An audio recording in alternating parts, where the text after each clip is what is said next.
In February 2023, Pope Francis made a historic journey to South Sudan. In what he called a pilgrimage for peace, the Holy Father spent 3 days with the people of South Sudan, meeting displaced women, children, and victims of violence. On his last day, he celebrated a joyous mass with 100,000 present.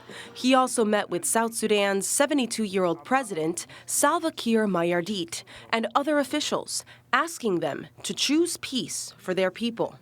Now it's time to say no more of this without ifs or buts.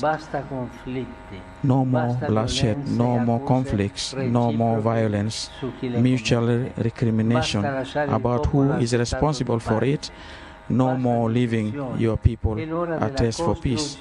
And now, a year after an inaugural papal trip, the world's youngest and poorest country still struggles to find peace and stability. Since gaining independence from Sudan in 2011, South Sudan has seen civil war and an endless cycle of intercommunal and ethnic violence.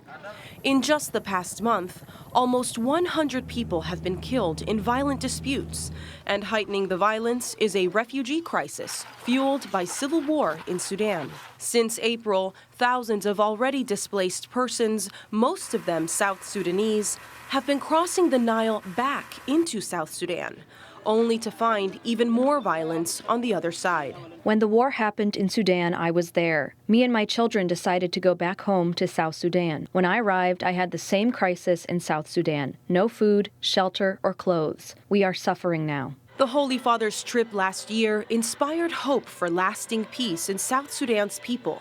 Father Don Bosco Anyala, editor-in-chief of ACI Africa, says that the Pope's vision for peace has yet to be realized. While the visit of the Pope was well publicized and was looked at as a landmark in the country, the kind of challenges that the people of South Sudan have been facing over the years, in a way, remain a reality. But the Vatican has not forgotten about South Sudan.